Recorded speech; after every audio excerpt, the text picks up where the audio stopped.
Cashin writes about race relations and inequality in America. And her new book, she's written several, White Space, Black Hood, Opportunity, Hoarding, and Segregation in the Age of Inequality. And she just published this book about 7 months ago.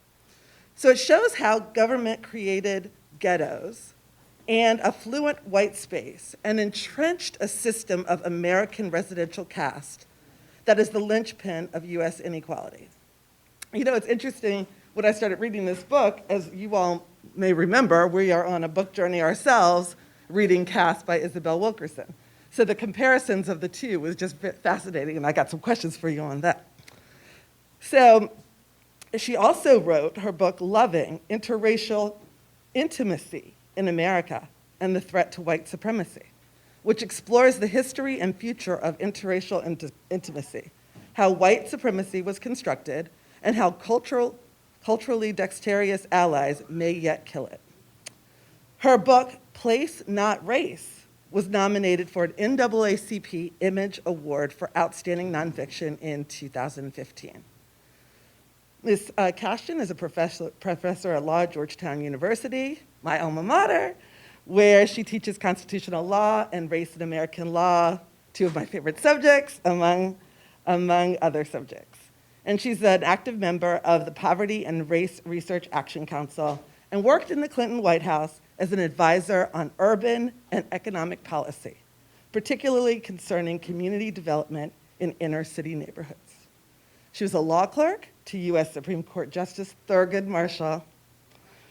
And Ms. Cashin was born and raised in Huntsville, Alabama, where her parents were political activists. She's got a whole story on that too. And she currently resides in Washington, D.C. with her husband and two sons. So with that, let's give a warm welcome to Ms. Cashin.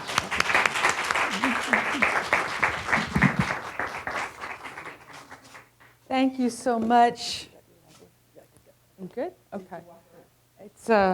I'm delighted to be with you. I appreciate that introduction, my friend Sharon Wilder, and delighted to be with you, President Williams, Dr. Williams, and all of you.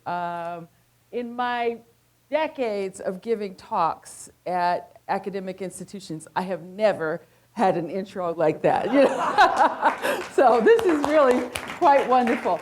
I'm going to start with a quick film. America's residential caste is destroying opportunity. If high opportunity is sequestered only in certain places, neither cities nor struggling suburbs nor far out rural hamlets are an engine of opportunity in this country anymore. We're not the land of opportunity in this system of residential caste.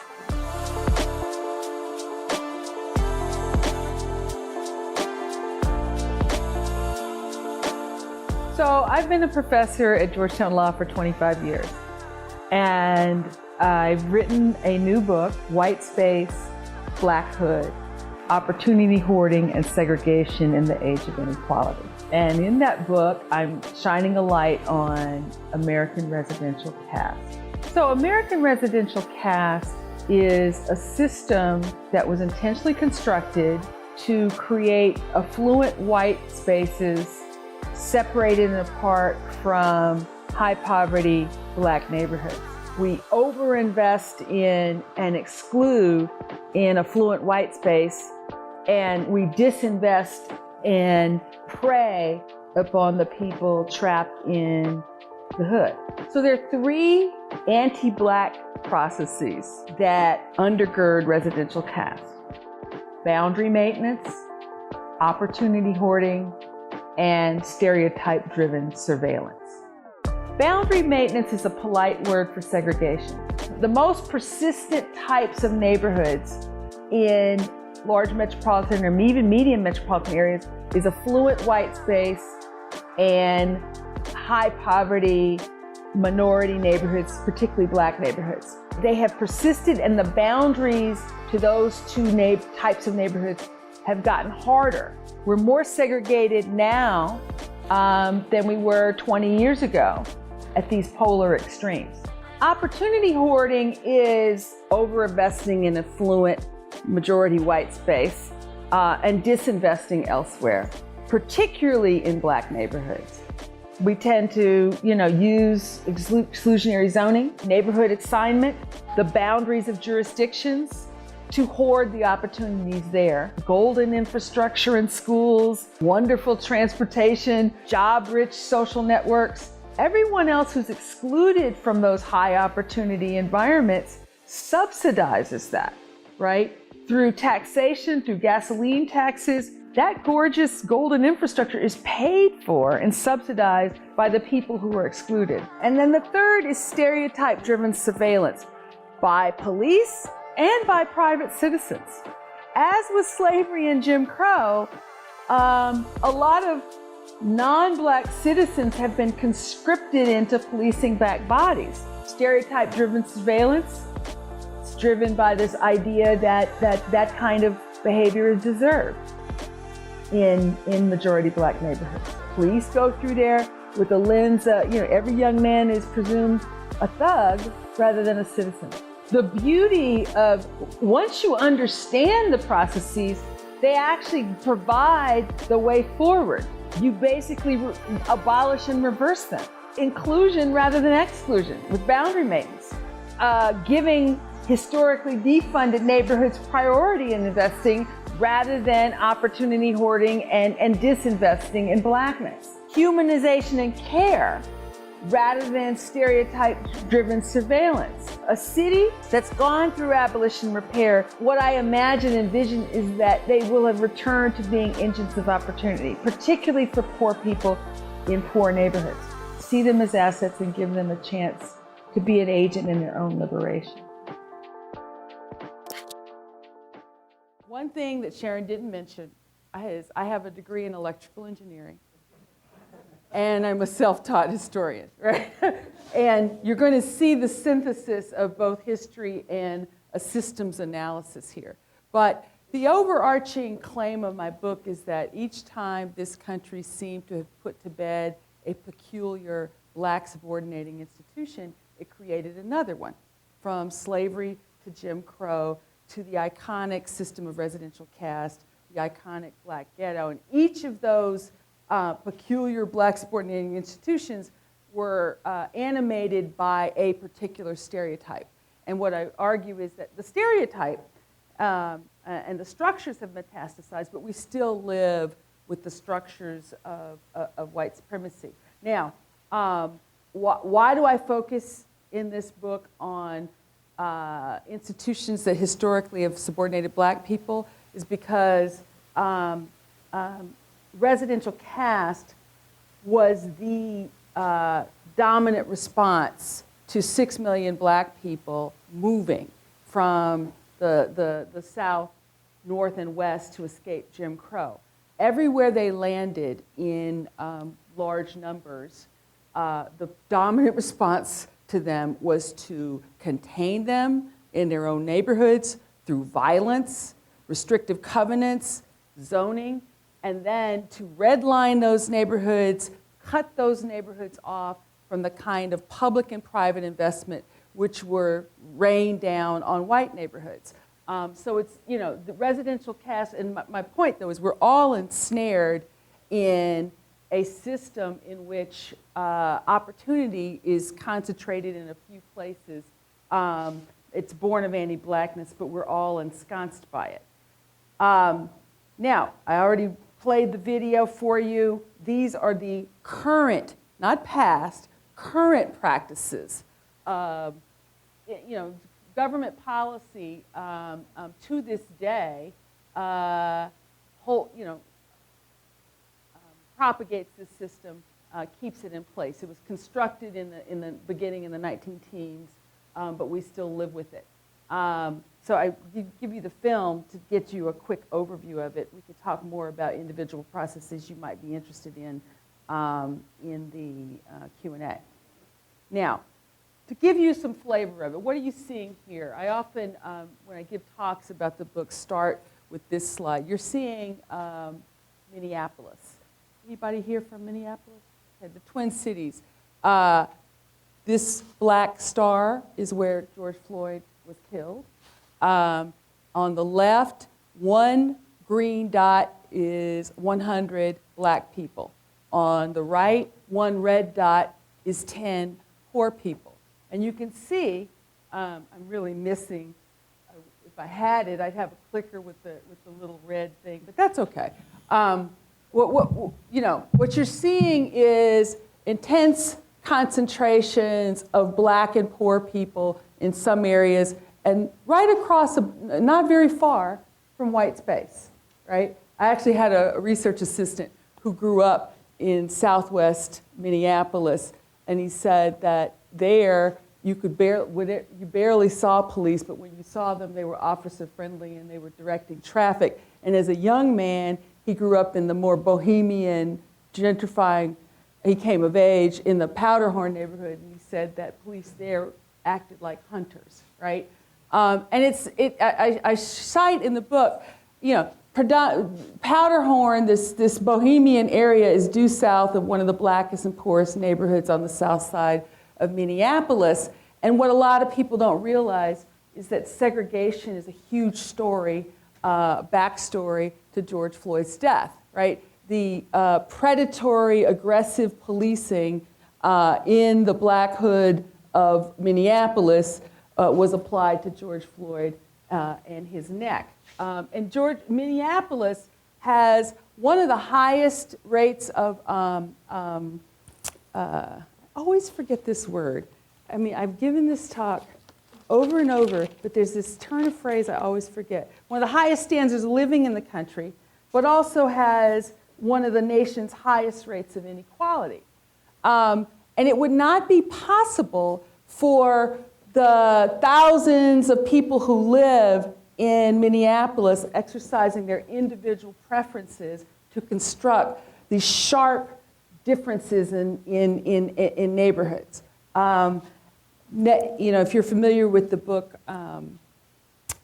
Richard Rothstein's book, The Color of Law, he goes through this history. But Minneapolis, like everywhere else where great migrants landed, went through this same, history of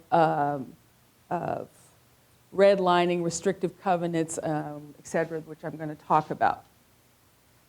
Let's see if this works. I just was going to try to, I have the pointer now. Okay, now I'm just going to advance this. We will get this together. We're getting there. Okay, all right. So I'm good, George. I'm good. Okay, I begin the book with a case study. Chapter 1 of the book is Baltimore, right? Why do I feature Baltimore? One, because it was the city with the largest free black population in the antebellum era. In fact, free black people doing what they wanted is part of what inspired Frederick Douglass to emancipate himself. But as late as the 1890s, the turn of the century, 1900, black people in Baltimore could live wherever they could afford to live. They were scattered throughout the city. They could go into the stores, try on the clothes. There was no caste system of Jim Crow. There was no caste system of residential caste.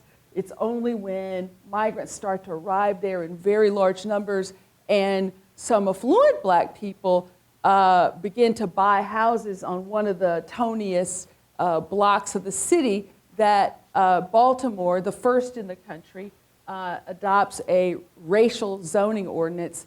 And by the 1930s, 1940s, you get this sharp pattern here. It's colloquially, Dr. Brown, Lawrence Brown calls this the black butterfly and the white L, right? And here's the example, East and West Baltimore, heavily black, heavily poor, redlined, literally marked with, in a map with red color, given the lowest grade of quality for their neighborhoods, D, literally called hazardous. And immediately, with that marking, disinvestment starts. In some neighborhoods that were actually quite vital. Sandtown, Winchester, where Freddie Gray was from and was murdered, killed, I should say, was called the Harlem of Baltimore. It was very vital, an entertainment area. but also happened to be one of the neighborhoods where lots of public housing was concentrated. Okay, well, my point, though, it's not just the construction of this. Well, let me just quickly say, this is the law professor in me. Law played a huge role in the construction of black and white space in Baltimore and everywhere else. A nasty stereotype would help create the politics for adopting policies like this, and then private citizens that participated in or benefited from these policies would adopt the policies, would adopt the attitudes of the stereotype, and it became a vicious circle. And you know, it wasn't just redlining. The black neighborhoods of Baltimore and elsewhere were subjected to cumulative blunt force trauma, right? And no other neighborhoods in this country endured that kind of thing. You know, I tell that story fairly quickly with Baltimore. This map, the purple areas here are the red line neighborhoods, and this overlays the urban renewal projects, and each number 1 point, that's 1,600 houses. All the numbers are the number of houses that were mowed down for these projects. And urban renewal was a process of whitening downtown areas and clearing out, cleansing, frankly, that's the attitude, downtown, areas that were strategic, located near where the jobs were, cleansing them of black people and displacing them. And where were the families that were displaced moved? Most of them were moved into public housing, intentionally constructed on a segregated basis. And the federal government acquiesced in this. Local city fathers, it was always city fathers, did this. So housing projects for white people were in some areas and housing projects for black people were in others. What happens when you have a policy which requires that 100% of the people in a dense high-rise project have to be poor and 100% of them are black? Overnight, you have created an intense concentration of black poverty that did not exist before, right? And that, in and of itself, that is a ghetto, right? That made the habits of white avoidance even worse, right? So we've been in this vicious cycle. I call the people trapped in concentrated poverty descendants. For me, it's a term of affection, of love. I think we need new and better vocabulary to describe the state of race relations. The good news about post-civil rights America is that we moved from a system of caste that was based 100% on race. I come from a civil rights family in the South, right? But post-civil rights America, its descendants who are really othered by everyone else, right? We have a caste system that's at the intersection of race, where you live, and your socioeconomic status. And unfortunately, increasingly, at the extremes, your neighborhood is destiny. You can rise naturally on the benefits of all the advantages in high opportunity spaces, and if you're in the hood, it is designed for you to fail. It's just, and I have a chapter about that, right? Okay. And all right, so this is the infamous Highway to Nowhere, just a visual of the trauma of interstate highways. Virtually every interstate highway that was laid across the country was mowed through in cities, providing easy exit out to the suburbs, mowed through the most politically marginal neighborhoods, which tended to be black neighborhoods, black, brown, white ethnic, whoever was the most powerless. So in Baltimore, West Baltimore, and East Baltimore endured that. It was ended by Barbara Mikulski. Barbara Mikulski and her activism, that's what started her. But she and her activism stopped this highway from mowing through working class white areas. All right, well, the cumulative impact of all of these policies that I had on the chart was intense segregation. And at one point in the 20th century, there were more than 50 cities that had what Massey and Denton in their book American Apartheid call hyper-segregation. Without getting the technicalities of it, Baltimore's it. You're seeing it here. This is from 2020. One dot is one person. Here the butterfly is rendered in green. The white L, which in increasingly affluent areas have quite a bit of Asian presence. Red is Asian. Here, Hispanic, Latino is orange, and there's a bit of, it's hardly discernible, but Native Americans and multiracial or other race. Well, one of my huge messages in the book is that this kind of intense segregation affects politics. The social distinctions that come naturally to people become much more efficient when you overlay geography, particularly concentrated populations. So it's much easier to those people over there. Also, when you have this intense segregation, you have a direct horizontal competition between concentrated, poor, powerless people and highly affluent people for limited public and private resources. And over, affluent places win. They tend to bend development patterns and investments to their will and the kinds of projects they would like to see, right? The harbor, luxury development, easy light rail that gets you right down to the stadium to see your baseball team, right? All of these things cost money, right? And I feature, this is another reason why I wrote this case study on Baltimore. How many of you have heard about the red line and the purple line? Okay, right, so I don't even need, with this audience, I don't really have to explain it, right? When I go to Cleveland or somewhere, I have to explain it, right? But I really lit into the governor of this state for what he did, right? He rescinded a light rail project that was going to connect very poor carless people in East and West Baltimore to job centers in the suburbs and downtown, right? America lectures to descendants, go get a job, right? Right? But if you live in Baltimore, these poor neighborhoods that were along that planned corner, only 2% of the jobs in the city are in those neighborhoods. If you want to have a job, you have to go somewhere else, right? 44% of the people along this line don't have cars. And it takes 90 minutes by bus to get to, an Amazon fulfillment center or something like that, right? And there's a phenomenon of what they call transit detention. If you're late 3 times for a lot of these semi-skilled jobs, you get fired, right?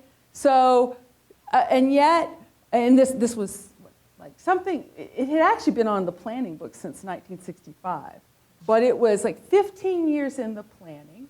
A lot of thought went into it, and Baltimore was going to be united by transit for the first time.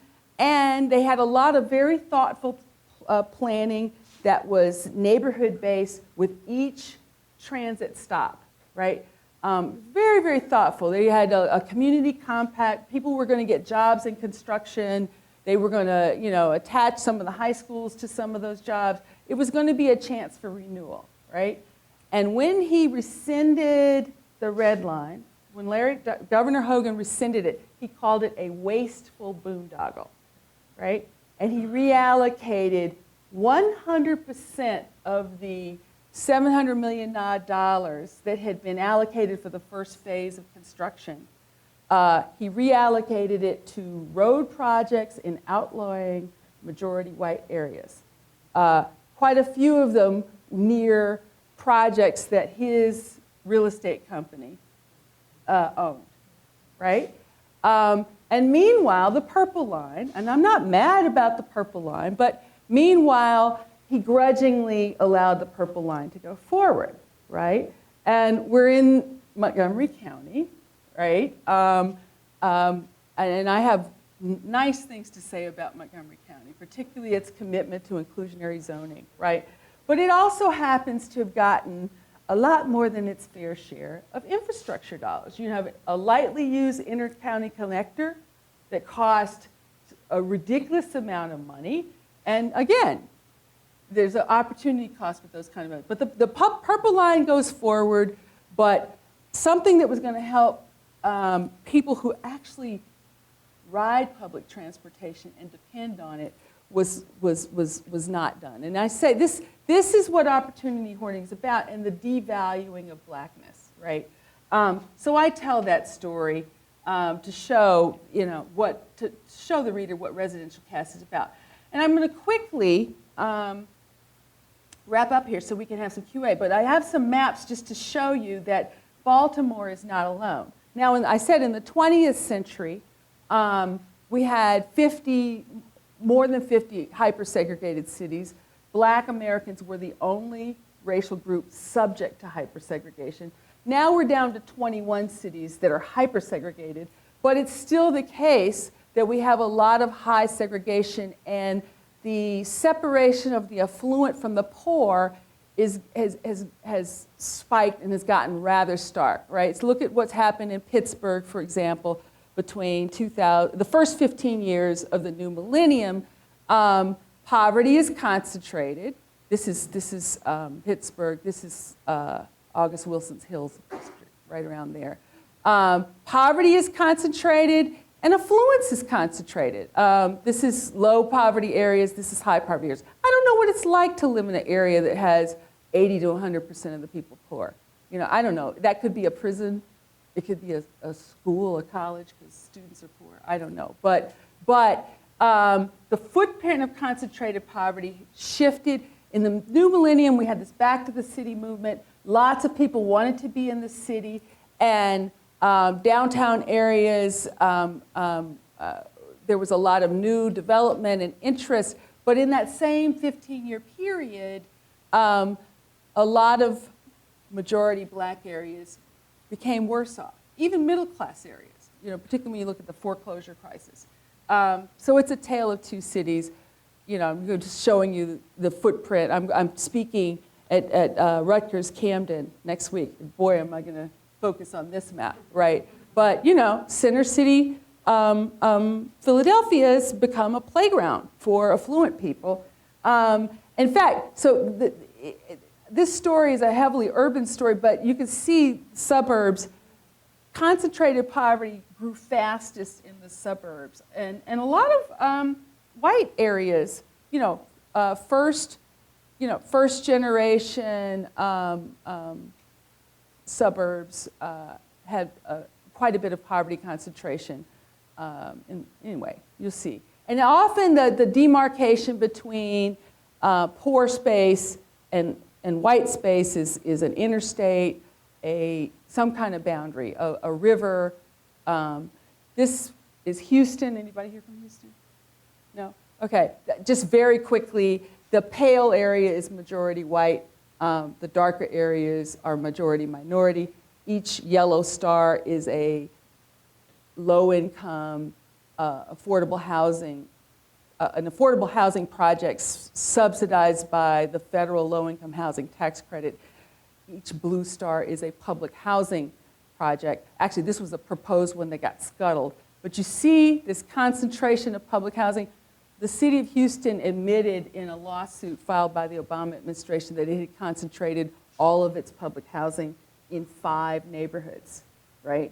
5 majority black neighborhoods. And of course, the perception of public housing. So when the Housing Authority attempted to atone for its sin by having a beautiful mixed income project that was going to be near the Galleria in affluent white space, what happened? You can imagine. They got to the black mayor and he scuttled it. All right, lots of NIMBYism. Okay, last visual Chicago. Look at what's happened in Chicago, right? This is middle income people. This is blue is very high income, red is very low income. Chicago, middle class has pretty much been winnowed out, right? But the footprint of concentrated poverty has gotten huge. And what do you have in Chicago? You have, concentrated influence, that Miracle Mile, all this gorgeous, I'm sure any of you who've been to Chicago, you've been there, this gorgeous public art, all this stuff. And what did the people on the south and the south side and the west side get? They get a lot of policing. They've gotten waves of school closures, scores of school closures. And historically, in Chicago, white areas receive 3 times as much public and private investment as black areas. So I said, again, it alters politics. In Baltimore, I forgot to give you this stat, even with a black-run city, with a series of black mayors, with majority representation on the city council, when they looked at the numbers, they found to their horror they were spending 4 times as much for capital projects in white areas as black areas. So that's opportunity hoarding. Okay, as I said in the film, the beauty, once you understand these processes, which I think are largely invisible to people, people know there's inequality, but they don't really know the reasons why. And what we tell myths and stories about the why of it. And the biggest myth, I have a chapter called Ghetto Mythology, right? All I have to do is say, welfare queen, super predator, thug, right? These words that have been used in discourse for decades, right? But the biggest myth we tell ourselves is that high opportunity living is earned, and that hood living is the deserved result of bad individual behavior, right? People don't know this history or don't want to know about it, right? But it justifies the way things are. So to leave you on a positive note, though, if you want some inspiration or want to feel better about all this, I wrote a piece. I'm a contributing editor for Politico magazine, and I wrote a piece on MLK Day of this year. If you Google Sheryll Cashin MLK Day, I have a very positive piece about progressive cities that are doing things that, what I said is they're sort of like baby steps toward the beloved community that King imagined, right? Since George Floyd's death, this is the summer of 2020. Actually, this is a protest in Australia, but we had more than 20 million people in this country in nonviolent protests in 2,500 places in this country, hold up signs saying that Black Lives Matter. And we've been going through a process of racial reckoning and backlash, which is the rhythms of our history. But in progressive cities where majority will is not suppressed, there's been quite a bit of innovation, right? And I could talk about some of that during the Q&A. So thank you. It's not hopeless.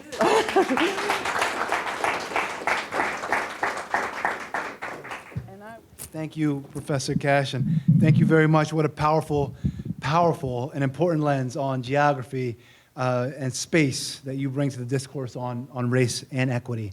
I think all of us have looked around so many neighborhoods in our region and asked ourselves, how is it that this residential caste system continues in the 21st century? We are several decades beyond desegregation and the Fair Housing Act, which you identified, which prohibits redlining. And yet, inequity in home values, transportation, and public school quality continues to be marked. I appreciate the depth of your research for this book and its vivid connection to the lived realities of Americans today. Building high opportunity spaces for everyone is the antidote to inequity, and you have captured that eloquently in White Space, Black Hood. So the work that you do closely parallels with the work that we strive for here at the college, which aims to build an infrastructure of opportunity for all students. That's why we carefully track student achievement and publish outcomes that are disaggregated by race, as you've illustrated so important to look at our data and disaggregate it to see what's happening and why, and find our history so that we don't repeat it. It's why we assess the demographics of scholarships that we distribute. It's why we have a new Presidential Scholars Program to empower African American men in underrepresented areas. The college works intentionally to dismantle barriers to college affordability and student achievement. We look intentionally at barriers like childcare, finances, work schedules, transfer opportunities, and work to break them down.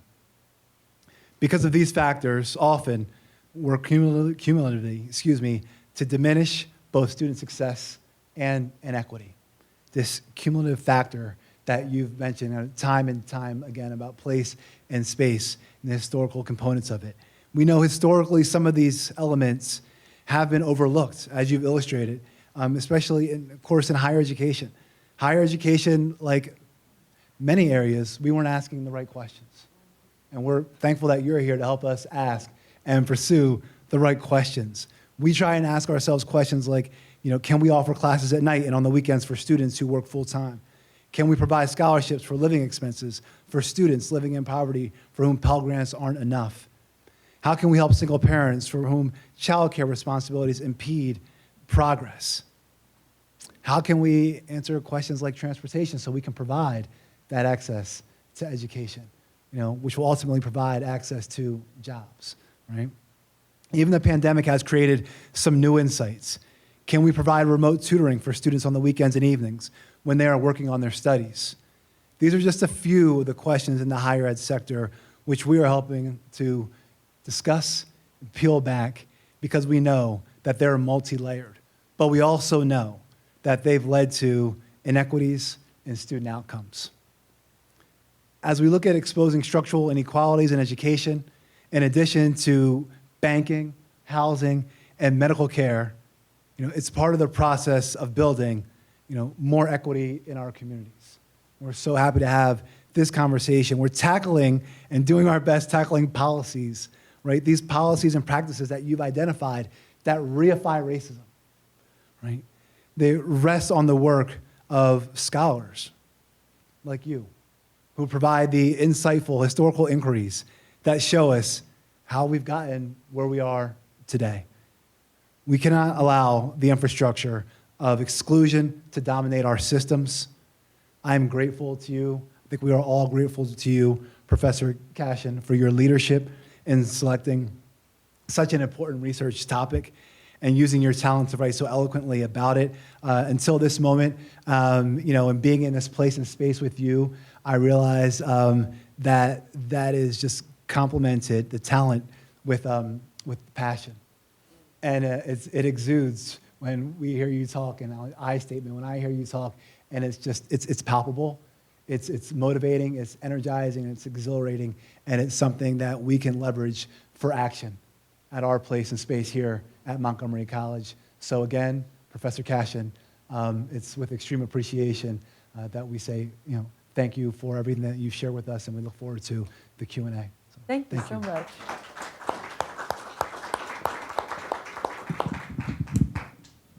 All right, well, let's get to it. My goodness. Okay, so I'm not going to dominate, but I could, because I was so fascinated by your work, and I really appreciate the breaking it down for us the way that you did. So I'm going to ask a couple questions, and then I'm opening it up to everybody else to ask some questions. Would you like to ask a question, Dr. Williams? All right, well, then I'll kick it off. All right, so you said something very interesting about, I'll talk about about your last statement first, and then I'll work my way back. But how across the country, in majority areas, the country's progressives have made great progress. And can you talk a little bit about that and whether or not Montgomery County is one of those? Okay, so I wouldn't say great progress as much as beginning to truly reckon with this legacy. Right now, I'll just tick off a couple examples. Like Evanston, Illinois created a program of housing reparations because of this past, right? You had to prove that you were a descendant of or a person who actually had your house torn down, displaced, but they created a system of grants for people who endured that kind of specific trauma. That's one example. Minneapolis, I can't remember, it's in the last 2 years, I believe. They repealed their single-family zoning ordinance, right? I didn't mention this in the talk, but in many cities in this country, it's illegal to build anything other than a single-family detached home in as much as 75% of the land, right? That's a way of favoring only a certain type of person that can afford that, right? And so they repealed it, but it was based on a new multiracial politics and a lot of awareness through an education process about their own history. It's the same history everywhere, right? The same phalanx of policies, right? And it passed 12-1 in the city council. The one was the representative who dissented was the representative of the most affluent area in the city. But now every neighborhood has to be open to duplexes, triplexes, and they zone for more dense housing in the high transportation corridors. That's a beginning of constructing something new, right? We've been with the residential cast for nearly 100 years, right? But so it's going to take time, but that's one example. And I could give other examples. A lot of cities are adopting intentional racial equity but in their budgeting so that they do prioritize historically defunded neighborhoods and give them priority and access to certain kinds of funding. So that's what I'm saying, that there's a beginning coming out of this awakening. And I think there's a better politics emerging in some places. I don't want to be too Pollyannish about it, though. I understand that. Well, I am thankful to be in Montgomery County, where in 2019, the accessory dwelling law passed to then you can build on the property that you own another dwelling. Right. And so that has opened up some opportunities for folks. Also, adopting the racial equity, looking at policies through that lens. So that's what I know we are working on. And here at the college, we're moving in the direction where we're talking about equity impact statements. So, and then I want to go ahead and bounce it to the crowd before I ask my next question. Let me see, do I have another mic, or should I take this one? But let me just say one thing that I have said for years about Montgomery County. Montgomery County in the 70s adopted a mandatory inclusionary zoning ordinance. It's my poster child, right? Montgomery County is a very diverse county. It has poor people, but it doesn't have any pockets of concentrated black or brown poverty. There's maybe some, concentrated being like 40% or more, right? And because of this, what is it, six decades now of a history of requiring that any new development above a size have some affordable units, it's doing better than a lot of places. You would much rather be a poor child in Montgomery County than a lot of other places because there is an opportunity for social mobility. Good afternoon, and thank you. Thank you for your presentation, Professor Cashin. You talked about Baltimore, and I have family in Baltimore. My mother grew up in Baltimore, although she's a native Washingtonian. I am a native Washingtonian, and I'm really interested in hearing your perspective on Washington, D.C. And let me stop there. I just want to hear your perspective on what's going on there now, and the growth that we've seen in the city, and where we still have areas of poverty and food deserts in the nation's capital. And so I'd like to hear your perspective. Right. I probably should add a map of DC to my slide deck, shouldn't I? Yeah, you know. So DC has the same history, the same legacy. Everybody who's familiar with DC knows what, you know, west of the park is affluent majority white space. Ward 8, parts of Ward 7, although Ward 7's changing a lot, but that, you know, most of the affordable housing or low-income housing is concentrated it's not in Ward 3, you know. Now, and you for one statistic that shows DC has the same tale of two cities as other places is that what's the term or phrase for end of life or the life expectancy?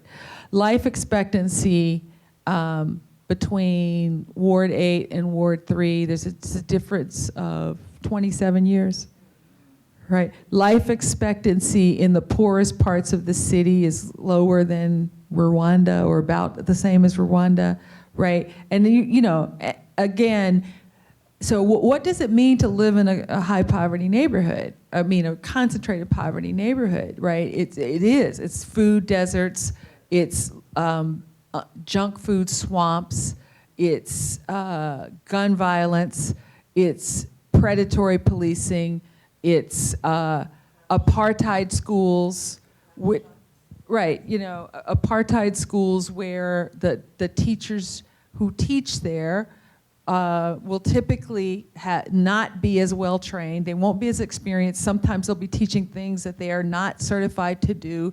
You know, all of the systems are set against you. And DC has that too. DC has also lost more than half of its affordable housing stock. You know, it's becoming like Paris, right? So a lot of people are getting pushed out. So all of these patterns are there. I will give our mayor credit, though. She has been, she closed down a very large homeless shelter, and she has had this policy. Every single ward has to have a homeless shelter. You know, she has been trying to be, there's some things I can point to where I can see she's trying, you know. But the problem, once these patterns are set and habits are set, it's very, very hard to overcome these, you know, structural kind of systems.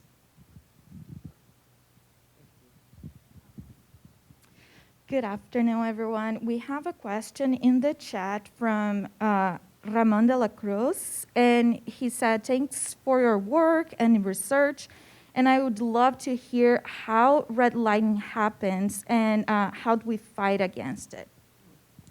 Okay, so redlining initially, beginning in the 30s, was federal government policy. The federal government basically created the 30-year mortgage. Before that, you basically had to have the cash to pay for a house, right? So they incentivized banks to lend to people over 30 years by saying, okay, we will insure the mortgages and pay if anyone defaults.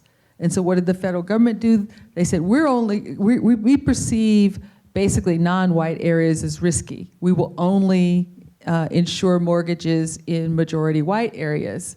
And so that was the beginning of teaching lenders to devalue non-white people as investors in their homes, right? And those habits are there, right?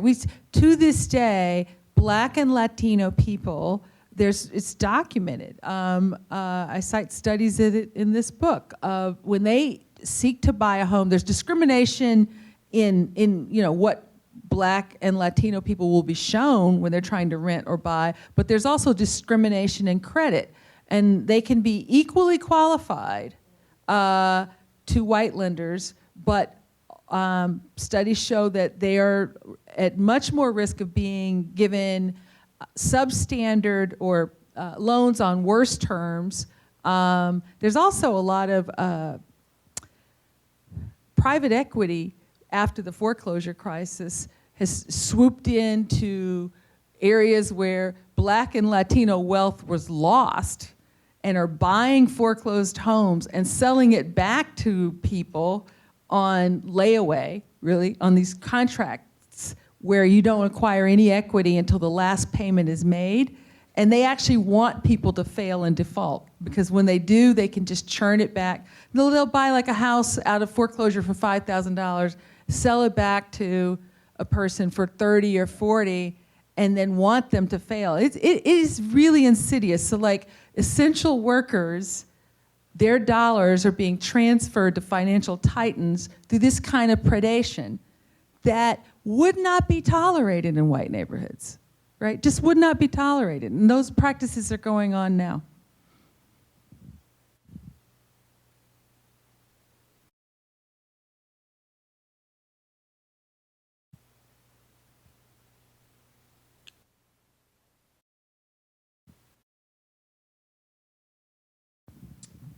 Very fascinating conversation. I'm really enjoying it. In your book, you look at connection between caste and geography. Mm-hmm. And you look at this pre-civil rights and post-civil right. You know, the caste system originated in another part of the world. In your research, have you done any comparison whether similar trends exist in other parts of the world, and how things have improved or not improved in other parts of the world compared to what happened here in the United States? Great question. Well, this is what Isabel Wilkerson's runaway bestseller book, Caste, deals with, right? And I'll say this. Every country, with maybe there's some rare exception, but most countries have a social hierarchy, right? They have groups of people who seem to get better, whatever the better is, and they have groups of people who get worse, right? And there are differing systems and there are differing myths to justify that. You can look at Brazil, you can look at India, you can look at the United States of America, right?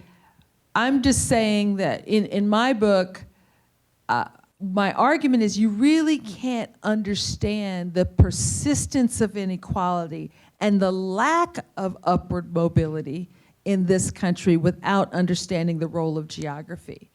It would be interesting for me to go to India or some other places and see if geography is part of the story.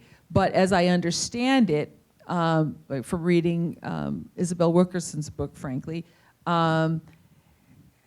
the mechanism for keeping some people down, particularly in India, is more social caste, right? In Brazil, there's like this unbelievable taxonomy, you know, of all these different groups, heavily tied to color, but, you know, it's social, right? I'm saying in the US, we have mythology about freedom and, you know, mobility and the American dream, but we have these structures that keep people down. And I've been studying this for 2 decades, and I'm just very, very aware of it. I'm not as aware of the role of geography in other societies, though I can point to, it's pretty obvious when you go to London, go to Paris, you know, you can see good neighborhoods, bad neighborhoods, it's heavily racialized. So I hope that's helpful. My perception is that in India, are you from India? Okay. That it's more of a social, it's more analogous to pre-civil rights America, but I may be wrong. Right. I attended graduate school at Oxford in England, and a good friend of mine was a Sikh from India, and I went to lunch with a friend of his who was also Indian, and he referred to his house servants as slaves, and I was shocked. I mean, you know, we in the U.S. would actually at least know better not to use that language, and that was my first exposure to caste in India. It was utterly shocking to me, the way that certain people were casually referred to as slaves, so. Hi, I really enjoyed your discussion today, and I tend to be an optimist and an idealist or whatever, and I was devastated by seeing the differences, like in Baltimore, between 2000 and 2010, and just the changes, it's not getting better, it's getting worse. And that absolutely devastates me, because I would love to think that we're becoming a more equitable nation, but obviously we're not. I don't know if you're familiar with the area in Colombia where they, Rouse designed the 10 villages that Yeah. they had there. Mhm. And part of his idea was to have it be racially balanced and variations on religions and things like that. Are you familiar with any information about that now, and how that is, if it succeeded in that purpose? I lived there for a while, and in some of the different villages there, and it did seem a lot more mixed to me now, but part of what we saw on your slides as well was the fact that the middle class is dying out in a lot of ways, and that seemed a very middle class area. And I was just wondering if you had any information about that area and how that original urban planning from the 60s to the 90s, if it worked or not. Well, I don't have specifics. I'm familiar with it. I've been out there. It's a beautiful vision. I don't know how it's working today. But what I will say is that the story is not all bad, right? In one generation, we went from a system of racial caste with the civil rights movement, where, if you were black, particularly in the South, no matter how educated you were in that caste system. We got rid of that system, and we created a black middle class. Pre-civil rights America, 3/4 of black people were poor. 3/4 of black people today are not poor, right? But what happened when we opened up housing markets and opened up job markets, more advantaged and educated black people walk through that door. I'm not going to say it's all hunky-dory, but ironically, the descendants, so they lost the proximity to and tax dollars and social influence of their higher income black peers, or brethren, right? And so in some ways, descendants are worse off. They are more isolated and othered by everyone, right? So, so it's a complicated story, right? And God bless Montgomery County for giving opportunity to disadvantaged people from anywhere, So, back to me. So I grew up in Rockville, and actually I could walk here from where I lived. And I went to church at Clinton AME, which is a historic church, in a part of town in the Lincoln Park area. Now, I didn't know that Lincoln Park was low-income housing at the time. But I Near can't, Capitol Hill? no, right here in Rockville. Oh, Rockville. You did say Rockville. Yeah, in Rockville. And I came to, because I was friends with everyone, and I didn't recognize it. When you're young, you don't recognize that necessarily. And what I did know, though, is that when I believe it was either a road or a bridge was built, and I think it was extension of, what is that, 28? 28, that separated this neighborhood. And it became, it's amazing how a road can isolate Right. and or constrict Right. a whole entire group of people from access. Right. And so I'm interested in hearing more about, I think you were talking about transportation policy and or effects of perpetuating this high concentration. Right. So transportation, which is thought of as a positive thing, the story of transportation has been one of damage and harm for Black Americans, right? I showed you the picture. So in a number of cities, the road engineers intentionally mowed down Black areas. It was like, almost mean or something, but they were laid intentionally to create barriers between the so-called good side of town and the so-called blacks and the so-called bad side of town. All right, and that demarcation becomes much sharper when you literally have a physical separation, right? And the Biden administration is, with their infrastructure plan, has been trying to give some thought to what do you do with the next generation. So, but when you have a wall between communities, it definitely inhibits mixing. Right? But it also, again, I said this before, it makes the social distinctions that much more pronounced, right? So it has not been good. I don't know what we do with, do we tear down interstates? I don't know. That's beyond my expertise. But it certainly was damaging and reinforced segregation. I don't as much as have a question as much as I do. I just wanted to share something with you. I just relocated here from New York, and I worked at Lincoln Center, which is this crown jewel of the city. So I'm just wondering if you're aware of a lot of what happened there when they first built it. It was a slum. It was a very condensed black neighborhood, and everyone was just dispersed. Yeah, moved, gotten rid of. And working there and learning that, because I didn't know that before I started, it was horrible. I mean, just to realize that that actually happened and that it just really creates such a stain on such, what you would hope to be such an incredible organization. I'm just curious about what your thoughts are there, if you've heard of other institutions that have gone and done similar things, and how you recover from something like that. So I have two responses. One, I keep hearing these stories, right?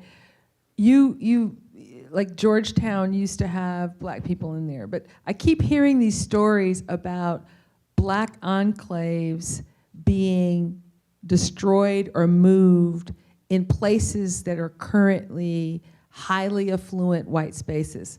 So I think it's part of our racial reckoning and looking, and God bless people who are in bubbles where they're even willing to just look at that past, right? But I keep reading these stories, right? So I don't think it's uncommon.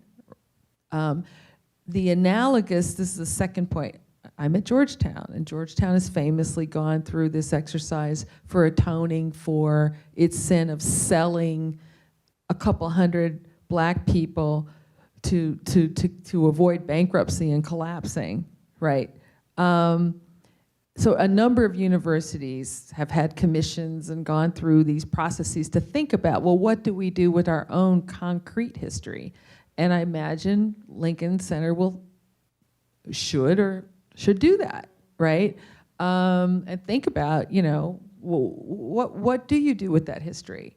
And I'll say, this whole CRT business and an effort by some just to put their head in the sand and not know and keep people from what people most fear. I shouldn't say all.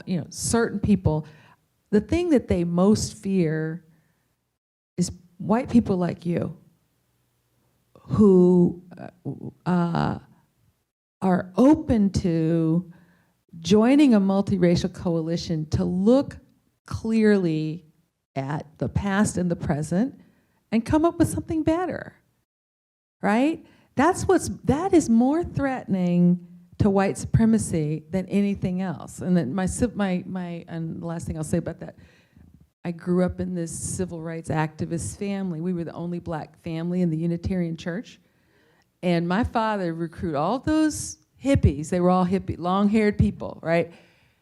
They would come to the civil rights marches and stuff and stand at the front of the line. And that, my father did that intentionally because, that was one of the biggest threats to white supremacy in Alabama, to show that, there are a lot of white people who want something better and different than separation and inequality and racism and violence and hate.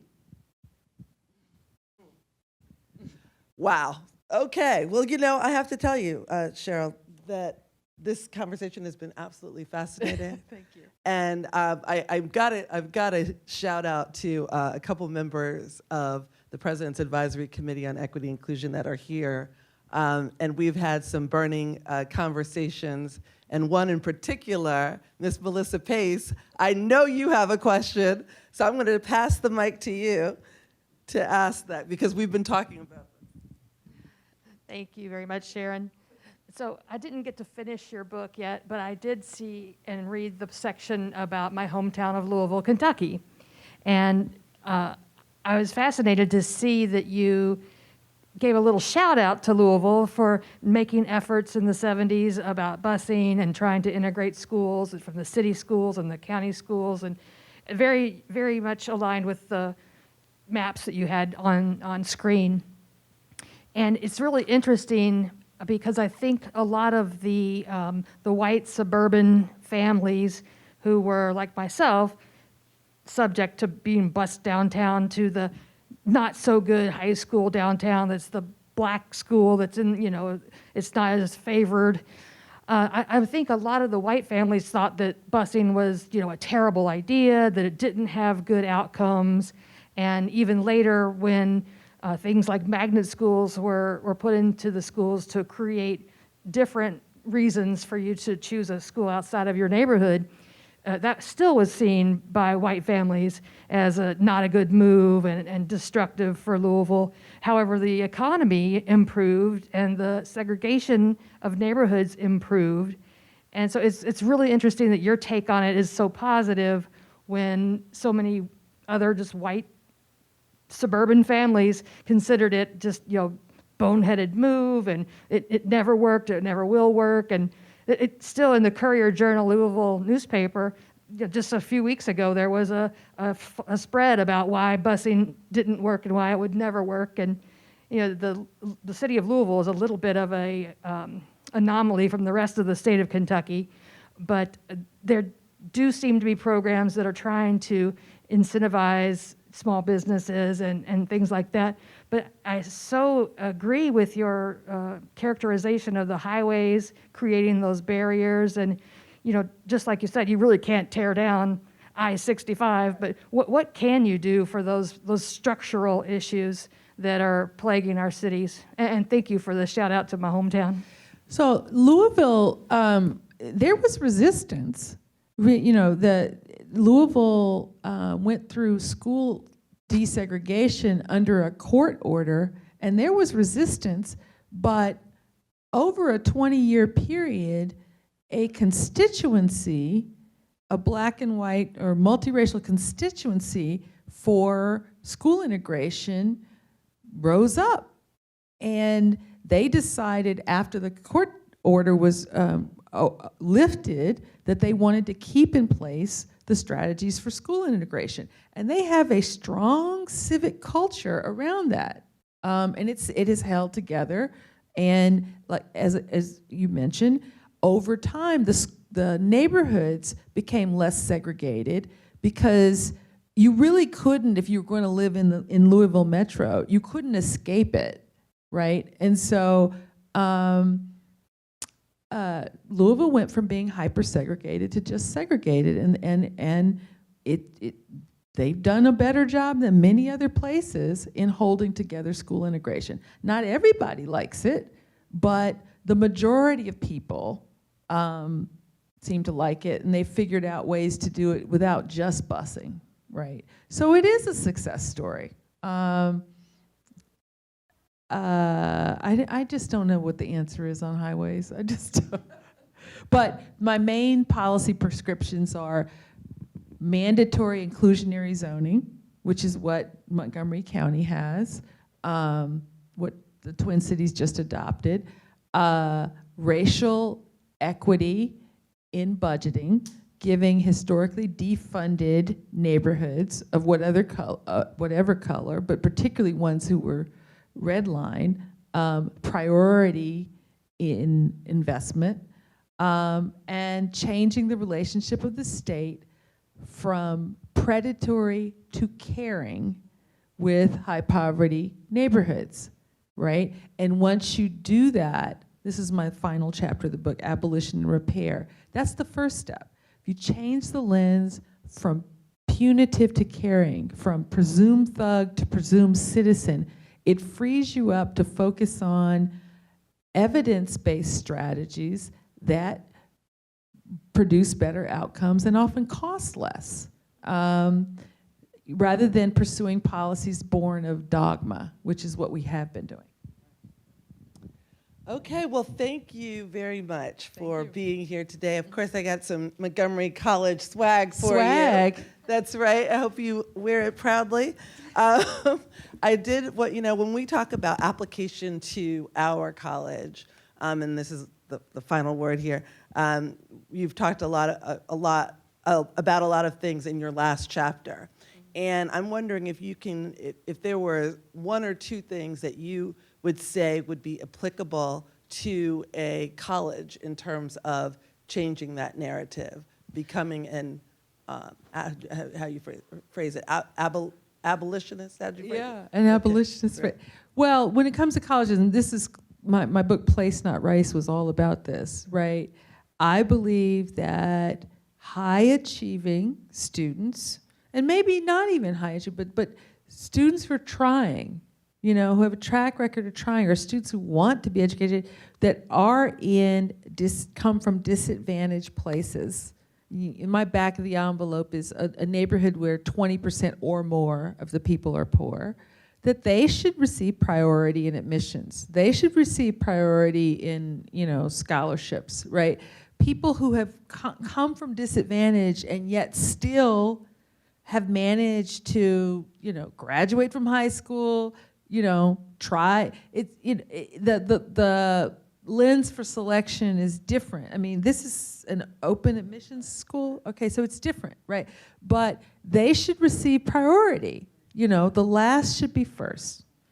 The last should be first. Since you're AME, I'm Baptist. 19th Street. All right, well, thank you so much. Thank you. It's been a pleasure.